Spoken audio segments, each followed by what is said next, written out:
We're back. We had a week off because, I don't know, just it's that time of year again where a show takes a weekly break. Yellow Jackets is doing it too. It's almost like they knew I was overworked. The two shows I'm covering episodically, they're taking a week off right when they need me to do more work. I love it. Thank you guys so much for doing that. But episode 6, Superman and Lois, season 3 is here. And this episode, more than any other episode of the season, feels like they heard me say, "What are you doing about Sophie?" This is, surprisingly, for no apparent reason, a Sophie-centric episode. If you've been watching all my reviews, I should say, and you don't know who Sophie is, well, the Cushings, Lana and Kyle, they have another daughter. Sarah, of course, the prominent daughter who was kind of with Jordan for a minute, now is having a little bit of fun of John. They have a younger daughter named Sophie, and she is in some scenes and then not, and then they have to explicitly say, "What's Sophie doing? Where's Sophie?" If a big event happens to the family, Sophie isn't there all the time. Well, she's getting sick of it. A good chunk of this episode is about Sophie, and I have to talk about it. I have to focus on that. There is good Lois stuff and good Clark stuff. I want to talk about Sophie for a minute, because it's insane. What is wrong with this girl? Now, I get it. She's supposed to be young. Like 12? 13? Sarah is 16. She looks like she's 20. This girl's 12 to 14, looks like she's 16. Interesting.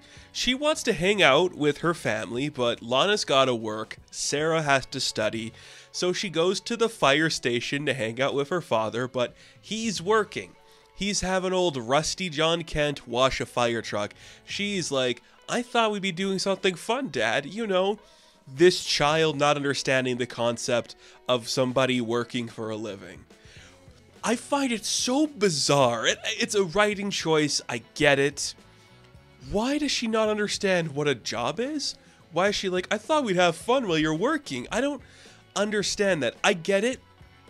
I get that she's trying to be like, the divorce is messing her up because she doesn't understand.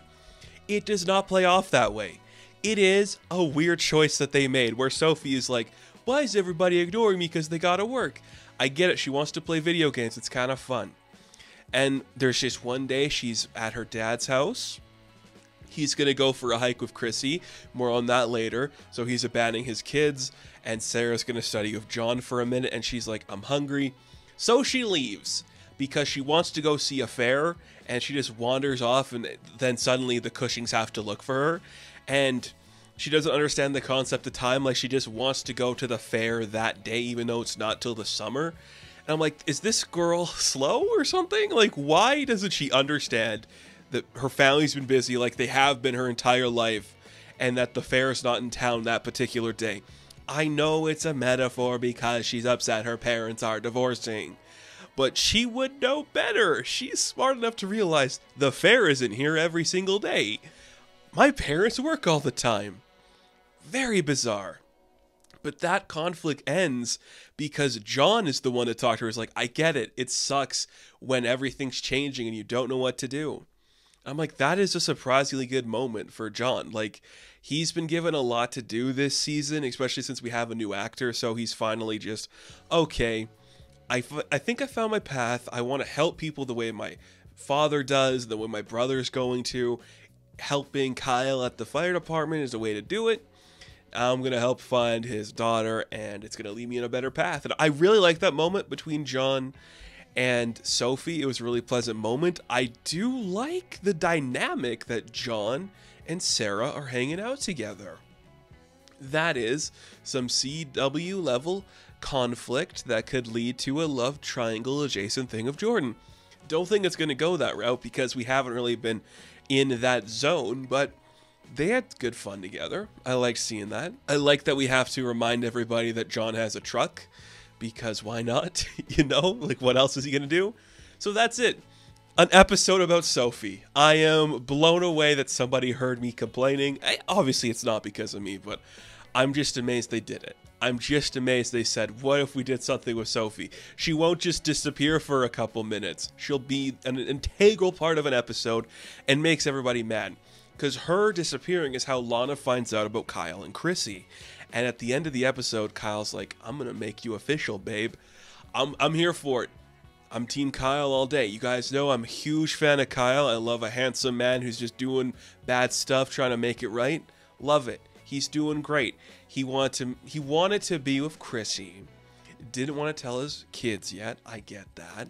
Because of that, a mistake happened, and Chrissy's like, I just interviewed your wife, and now your daughter's gone, and it's like, that's a lot of shit for her to deal with. And when she thinks that Kyle's going to break up with her, he's like, I'm doubling down on this girl who might be 12 years younger than me, 10 years younger than me, maybe 15. I don't know. How old is anybody supposed to be? We could say Lois and Clark and Lana and Kyle are mid to late 30s. Chrissy maybe is late 20s. And the teens are 16. It's all ambiguous. I don't care. I like it. They're a fun combination. It's a lot like the Lois and Clark relationship, where she is like headstrong, confident, into the newspaper. He's a small town boy doing right by society, just trying to make it work. Good parallel. I'm here for it. I'm smiling. I'm giddy. I'm enjoying every second of it. And then I guess there's some stuff with Superman and Lois. Would I just watch a show about the Cushings? Absolutely not. But are they my favorite part of this kind of a show? Absolutely. When we can take 20 minutes to just be like, where'd Sophie go? I'm all for it. But yeah, Lois is getting her treatment still. She makes the friend that Clark was talking to a couple episodes ago. It's like the one's like, there's going to be like this pull that your wife feels to just let it go. And Clark doesn't like that, so he went to group therapy for people who are like lovers or partners or just people like helping people out in this situation, and it wasn't for him. And what I really like is that Clark cannot let a moment be pessimistic. He has to look for the bright side and everything, so he won't let Lois just feel like she could fail or she could die or there's a chance that she isn't going to recover. He has to keep telling himself that there's a positivity to this and it's going to get better. It is such a quietly smart moment for him, just showing you like this is the type of conflict that you do on a television show for Superman. When we have him weekly, you can take an episode where he's like, my positivity is being put to the test, and how I look at the world, my hopeful, optimistic tendencies are suddenly not going to work. If Lois wants a moment to feel bad, she needs a moment to feel bad. If Lois wants a moment to think about the world, she deserves that moment. But Clark won't let her. It's kind of a really subtle moment. I do really like that stuff with him. And it just shows you like that's how you do it. That's how you would tell a Superman story like that. Like I said, Lois makes that friend that Clark met. And she is talking up Bruno Mannheim. Like, he did a lot for this community. He did a lot of good stuff here. Who helped us through a lot of problems. Boom, big reveal at the end that this woman who is experiencing cancer is Onomatopoeia. That's right, the person that Clark and Lois both talk to individually is Onomatopoeia, which does play into this idea that maybe this is actually the case and Superman is wrong about Bruno Mannheim. He's helping these villains cure their cancer because now we've had Henry Miller, Deadline, who we found out was sick, and now this woman who's Onomatopoeia. They all have cancer, and maybe Bruno Mannheim is trying to find a way to cure them using the blood of Superman. Maybe that's what's going on. He could be, like, secretly doing shadowy stuff. Maybe he is, but they've been setting it up that he hasn't really done anything wrong. We haven't seen him, like, actively destroy somebody. He's keeping them all alive still. Except for Deadline, who's like, you have to take me to Bruno Mannheim now. So Superman flies him to Bruno Mannheim's office. He's like, what are you doing here? And he's just like to Bruno, I didn't tell him anything, Bruno. Superman just pulled me here. I'm like, that's funny. That's a funny joke.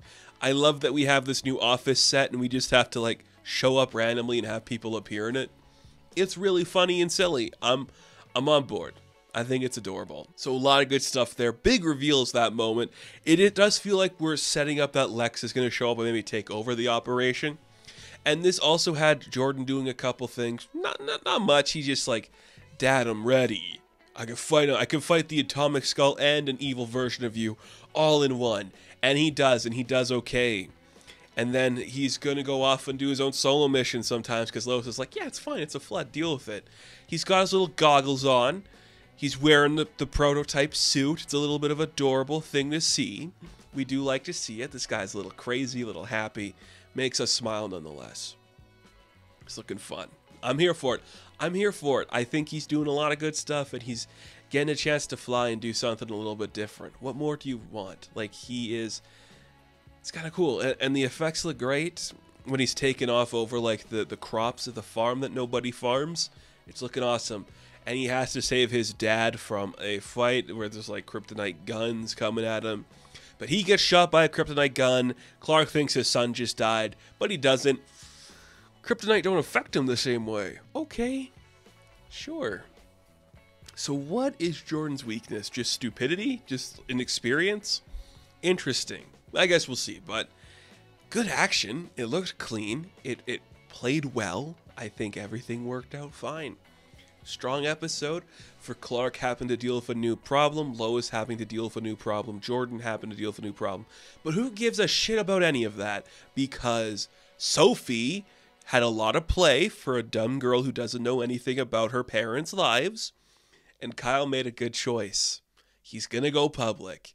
And you know what that means? Lana is gonna go kiss John Henry Irons. I'm calling it now. Sometime this season, they'll be sharing a kiss. We're gonna get a scene with Lana and John Henry in bed just talking to each other about, like, this is it. This is what we're doing. Guaranteed. Because 6 episodes so far, 3 of them have had Chrissy and Kyle in bed together. It's been a lot. It has been a lot of episodes. Hey, I ain't complaining. I'm just saying. Let's spread the love somewhere else too, you know? Come on, let's do something fun. It can't all be gloomy cancer stuff, can it? Maybe it will be. But are we really going to do that? Maybe Bruno Mannheim's actually going to save Lois. Possible. I don't know. It's exciting. I like it. I'm glad we're doing this stuff. It's nice to see Sophie. That's all I have to say about this episode, because that's where I'm going to leave it. Thank you all for watching this review. Be sure to like and subscribe to the channel. As always, you can check me out on Instagram, TikTok, and Twitter. And I will catch you in the next one. Have fun. Stay safe. Good luck.